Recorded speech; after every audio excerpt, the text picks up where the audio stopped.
A special thank you to each of our subscribers who make this channel possible. Here's today's story. In a significant diplomatic development, President Donald Trump is actively working to facilitate a meeting between Ukrainian President Volodymyr Zelensky and Russian President Vladimir Putin, with hopes of ending the ongoing conflict in Ukraine.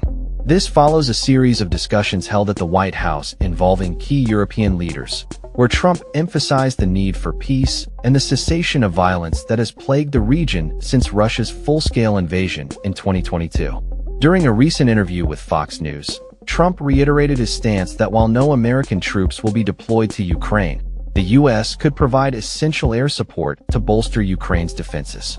When it comes to security, Europeans are willing to put people on the ground. We're willing to help them with things, especially, probably, by air because nobody has stuff we have.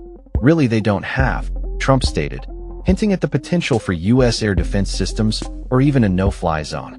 The discussions in Washington come at a critical juncture as the situation in Ukraine remains dire, with reports indicating that Russia has launched its largest aerial attack in a month, deploying 270 drones and 10 missiles targeting key energy infrastructure. This escalation occurred just hours after Trump and Zelensky concluded their talks, underscoring the complexities of achieving a peaceful resolution. In a bid to solidify his role as a peacemaker, Trump has reached out to both leaders.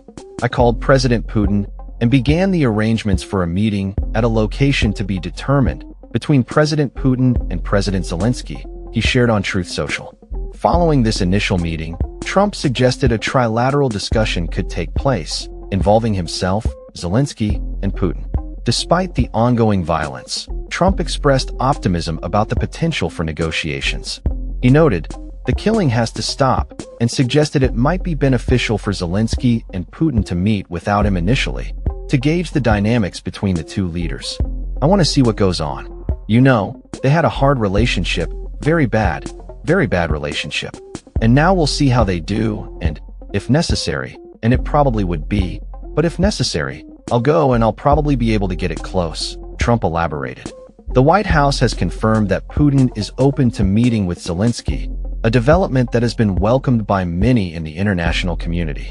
However, questions remain regarding the nature of any potential security guarantees for Ukraine, especially in light of Trump's assertion that the U.S. would not send troops to the region.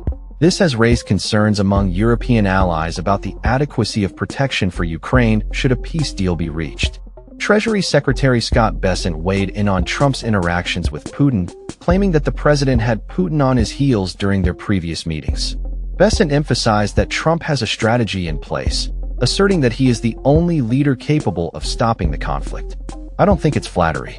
I think it's deference because they understand that Trump is the only person in the world who can stop this conflict," he stated.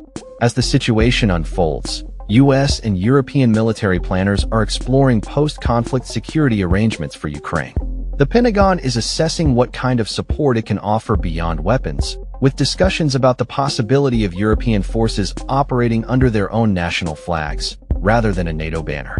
However, Russia's foreign ministry has dismissed the idea of NATO troops being deployed to Ukraine, complicating the security landscape further. Meanwhile, Trump continues to face scrutiny regarding his approach to Russia.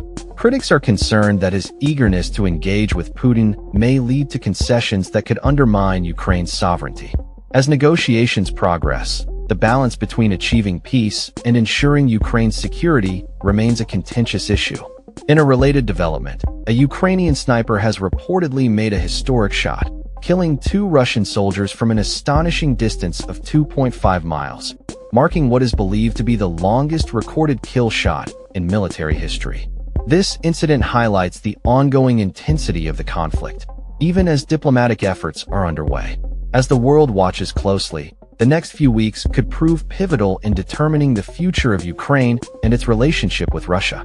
The potential meeting between Zelensky and Putin, facilitated by Trump, may offer a glimmer of hope for peace in a region that has endured years of turmoil and violence. That's all for this story. We upload videos every day covering many different subjects, so hit that subscribe button to stay informed. Thanks for watching.